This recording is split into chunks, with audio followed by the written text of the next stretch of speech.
Hi, everyone. I'm Matt, founder and CEO of LiveSchool, and this is the LiveSchool podcast. Our guest today is Tyler Lauderman, no R, get it right, assistant principal at York Suburban Middle School, and that's in York, Pennsylvania. Thanks for taking time out today. Yeah, of course, of course. Let's start off with the fun stuff. Can you just walk us through where some of the fun experiences and prizes that your students are able to redeem through your system? Yeah, so actually we brand everything under the Pride acronym. So we've just opened up what's called a Pride store this marketing period. So started marketing period 3. Historically, we used to have physical copies. Kids could turn those in for various amounts of things. We do like one drawing per week. We wanted some type of system where kids can be recognized in a more frequent fashion at their own choice. So the Pride store gives avenues, for homework passes. Students who use study guides on assessments. We have a student activity or a lounge area. During lunch, they're able to explore and utilize. We're trying to beef that up a little bit in the future with some gaming systems and such. But so there's a various amount of things. I think one thing that's cool is we're going to be actually starting a club with our students that's surrounded around Pride and LiveSchool. That we could hopefully open it up to some other rewards and things of interest, getting in line for lunch first and things of that nature. But kids have a lot of great ideas. So I think that's going to expand here in the future. For right now, we're just kind of keeping it basic as we have that rollout. Yeah, that sounds like a great starting point, and always a good idea to get like students' ideas flowing. The club you're starting will actually be like helping come up with ideas and run events and stuff like that, or what's the vision for it? Yeah, so it's actually broken into three parts. So one part is going to be that, looking at LiveSchool, looking at the points aspect of things, determining what rewards and reinforcements and things they want to purchase from the store. And then when it comes to the other two, we're going to be really looking at like community outreach, grant writing, looking for ways to possibly garner some donations in terms of, we were talking about beefing up that student lounge area, Nice. or revamping it. So see if we could get any help from community, supports stores and such, just to kind of access those and make it a little bit quicker. And then the other tandem to that is just that internal aspect of creating that positive leadership. So we have a group here that one of our teachers has a core of students that we'll be doing some videos on, expected behaviors, positive behaviors that aligns with our matrices that are connected to LiveSchool. So Very it's cool. excited. That's our thought process. Where it goes, I guess we'll find out. But that's the foundation of it. That's awesome. Yeah, that's a really, really cool vision. I'm excited to kind of check back and hear how that goes. That's launching this spring. So that'll be launching here soon. Kids are doing their club surveys of where they want to sign up for. So hopefully we're looking at about 15 kids per club, so 45 in total or so, to be involved we have 750 about students here in the building. So Very a cool. nice little subset to hopefully drive that forward. Very cool. That's exciting. And not to dwell too much on the rewards, but you mentioned student lounge. I was actually just catching up with a principal the other day talking about they established a lounge and they actually have like a gaming system in there and students are able to buy tickets. Is that kind of the vision there, that you're creating a space for students to like be able to hang out almost like a Dave and Buster's or like some kind of exclusive experience? Yeah, so we have it's actually on the one of our exterior walls of our cafeteria. So we'd be allowing them during lunch to access that, probably throw up, a Nintendo Switch or two, hopeful, fingers crossed, grants come through the right way. Foosball table, chess boards, Connect Four, Uno, and so on. So just trying to give like a couple different modes. We have some kids that have already been utilizing in terms of like just diehard chess players. So allow them to have that time. Also just it gets them away from the large cafeteria experience as well. So they just like to be able to hang out with their core group of friends. So it just gives them that nice opportunity. It's very cool. Is it the kind of thing like each student pays their own way? That is correct. Yeah. So we're dabbling in the thought process of if someone has, shown awesome behaviors and they're really above in their LiveSchool points or pride points, that they would be able to pay the way for others because of that community piece. Just got to be cautious, of how much where things align. And I think that club is really help with student input. But yeah, I think right now it's currently you got to pay your own way, but looking into possible other aspects to it. Yeah. Sounds like a lot of creativity in how you're approaching it. What has been kind of students' favorite? Is there a certain reward or experience that you've just noticed kids love, or is it just depend on the student? So we have one main reward. We have a local amusement park here. It's in Hershey, Pennsylvania. That Hershey Park is a pretty mainstream, summer vacation and go for a day, enjoy it.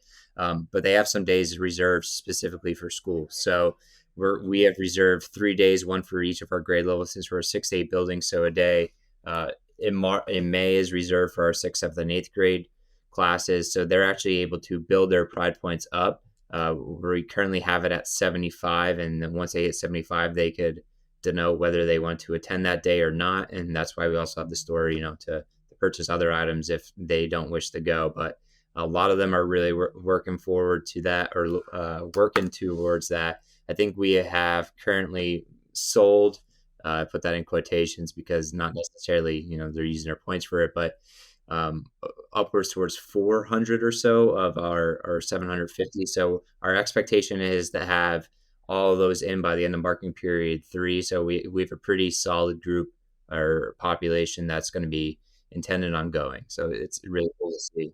That's exciting. And just for those at home, I think that's a good little detail that you just added. So it sounds like this is a threshold to earn it. So it's based on how many points they've earned, but they don't actually have to spend these points. This is just like a staple of the school culture experience. They can still go and spend their points at the lunch lounge or other things that are going on in the school. Did I catch that right? So actually, they do have to cash them in. So we are asking that they do cash them in, but we've also, through that process, because they actually really enjoy turning in something, making that deposit to or withdraw, I guess I would say, to get that in turn. That we give them a physical copy of, like you have earned your trip to Hershey Park ticket. So they really enjoy that process, and they appreciate that hard work. Our teachers are also being reflective in nature in terms of, how frequently we're rewarding in terms of giving out LiveSchool points. So although they have cashed in a large number of points, we're also thinking in the back of our heads, okay, they just made a down payment on their home. So or they just bought a car. So let's think as they would. So just making sure that we're reinforcing appropriately has been a goal after that. Very cool. And so, in terms of like the positive behaviors that you're really focusing on, I know it's all organized around the Pride acronym. Could you share a little bit about what are the expectations for students day to day? Yeah, so really, actually, we're working through that. So with our local intermediate unit, which houses and is like the hub for a lot of our trainings, we have a PBIS team. It's a formalized team that's going to participate at the LIU. We've been working through a little bit of consolidating those matrices, and then a part of that club is also refining them to where students can understand them, because that's the most important thing. So just to kind of dive into the acronym itself, pride. So P is perseverance, R is respect, I is integrity, D is dignity, and then we have E for empathy. What they look like, it's really surrounded by the setting. So whether you're in the hallway, on the bus, or if it's a school wide or a cafeteria setting, they all kind of change expectations. But when it comes to what we want it to be in the future, that's what our PBIS team is going to be working towards, is refining those, making them a little bit more explicit and a little bit more student friendly, as we have that club to help out too. Yeah, wow, that sounds like the perfect place to do it too. And I know in chatting with some other schools, they've seen so much success in just asking students what they think, the right norms are for the hallway or the cafeteria, and then kind of tying that back to their vision for school culture. Yeah, yeah. So our matrices are, to be honest with you, they're a little lengthy. So we've kind of stepped away from them, knowing a little bit of they're not very eye catching. So we've gone into more of using LiveSchool as that rubric. So if you'd go into our LiveSchool where teachers can pass out points to students or give points to students, you would see perseverance and then some example behaviors, and respect and some example behaviors, and so on. So in terms, like perseverance, you're looking for like, are you displaying that hard work, that grit, kind of personality and effort? So as you get in the respect, are you doing kind things for others and things of that nature. I could pull a couple more up here for you. So perseverance, completing tasks, encouraging others, showing growth mindset, showing hard work and participation. Respect is specifically looking, are you being an active listener? Are you being polite, using manners? Cleaning up after self and others, school appropriate language. Integrity is being prepared and organized, following expectations for substitutes, reporting concerns or problems, and then showing school pride or spirit. Dignity is being on time, demonstrating scholarly habits, showing appreciation for others, and then showing self accountability. And finally, E for empathy is being supportive or respecting efforts of others, helping appear academically, helping appear socially, and then in addition, helping an adult. We've actually even thrown the matrix or the rubric that's in LiveSchool up on a presentation for when we have assemblies and such, and we highlight those specific expectations and then follow up to reward after the fact. That's So really cool. it's a nice little layout for sure. Yeah. And you have started out, last we checked in with you all, purely positive in terms of, motivating positive behaviors. Have there been discussions of, documenting the negatives or, Yeah. Mhm. yeah, what's that like? So a part of our PBIS training that we're going through is a lot of, we don't want to take away, and I think that's pretty well recognized in that aspect. But the demerit aspect that is embedded within LiveSchool might help us out with, classroom management and small things that do pop up day to day.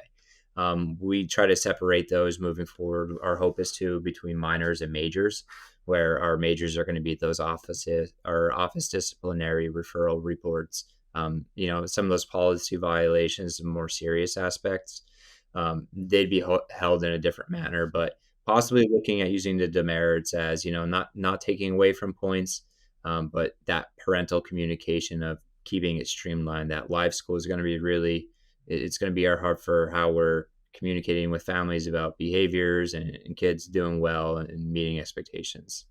Yeah.